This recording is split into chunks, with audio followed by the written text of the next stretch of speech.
జిల్లాలల్లా బిజీగా తిరిగినరు రాష్ట్ర మంత్రులు. అభివృద్ధి కార్యక్రమాలలో పాల్గొన్న మంత్రులు ప్రజా సంక్షేమం కోసం ప్రభుత్వం పనిచేస్తుందన్నారు. ఆఫీసర్లతోటి సమీక్ష సమావేశాలు నిర్వహించి జనం సమస్యల్ని పరిష్కరించాలని ఆదేశించారు.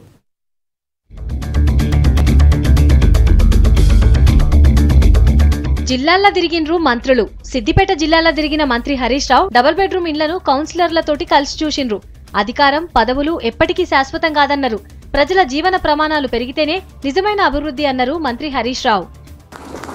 సిద్దిపేట కౌన్సిల్ గాని సిద్దిపేట మున్సిపాలిటీ గాని రాష్ట్రంలో అందరికీ ఆదర్శంగా ఉండడం మనందరికీ కూడా గర్వకారణం. అధికారం శాశ్వతం కాదు, పదవి శాశ్వతం కాదు, జీవితం అంతకంటే శాశ్వతం కాదు.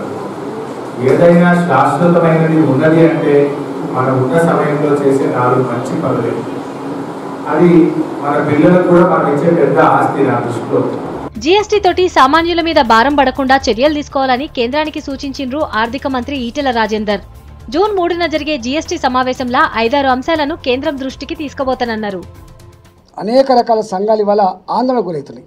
రియల్ ఎస్టేట్ రంగంలో కొంత ఆలోచించుకోవాలి, హోటళ్ల విషయంలో ఆలోచించుకోవాలి, గ్రానైట్ విషయంలో కూడా మీరు ఆలోచించుకోవాలని చెప్పి మేము చెప్పినాం. కొంత 3వ తారీఖు నాడు జీఎస్టీ సమావేశంలో తెలంగాణ ప్రభుత్వం తరపున ఒక 5 ప్రతిపాదన చేయదలుచుకున్నాం.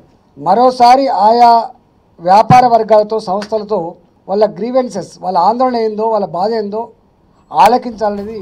కొమ్రంభీం ఆసిఫాబాద్ జిల్లాలో తిరిగిన మంత్రి జోగు రామన్న కాగజ్ నగర్ నియోజకవర్గంలో జరుగుతున్న అభివృద్ధి పనుల్ని చూసిండ్రు. దేశంలో ఎక్కడ లేనట్లుగా ఒంటరి మహిళలకు పింఛన్లు ఇస్తున్నామని చెప్పిండ్రు. ఖమ్మం జిల్లాలో ఖరీఫ్ కు అన్ని ఏర్పాట్లు చేయాలని ఆఫీసర్లను ఆదేశించిండ్రు మంత్రి తుమ్మల నాగేశ్వరరావు. టీటీడీసీ ఆఫీస్లో జిల్లా అధికారులతోటి జరిగిన సమీక్షా సమావేశంలో తుమ్మల పాల్గొన్నారు. ఖరీఫ్ పనులు మొదలయ్యే నాటికి రైతులకు ఎరువులు అందేటట్టు చూడాలన్నారు. మహబూబ్ నగర్ జిల్లా మక్తల్ దేవరకద్రల తిరిగిన మంత్రి లక్ష్మారెడ్డి పలు అభివృద్ధి పనుల్ని ప్రారంభించిండ్రు. మక్తల్ రైతులకు సబ్సిడీ మీద ఇచ్చే ఎరువులు, విత్తనాల్ని పంపిణీ చేసిండ్రు.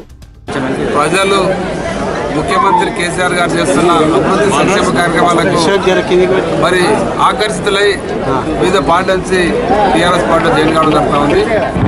మొన్ననే రాష్ట్ర స్థాయిలో ఆదిలాబాద్ జిల్లాకు చెందిన టీడీపీ నాయకులు టీఆర్ఎస్ పార్టీలో జాయిన్ కావడం జరిగింది.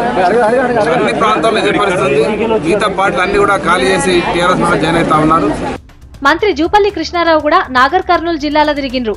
కొల్లాపూర్లో తెలంగాణ ఆవిర్భావ దినోత్సవ ఉత్సవాల్లో భాగంగా పెట్టిన ఆటల పోటీలు ప్రారంభించి కాసేపు టేబుల్ టెన్నిస్, వాలీబాల్ ఆడిండ్రు.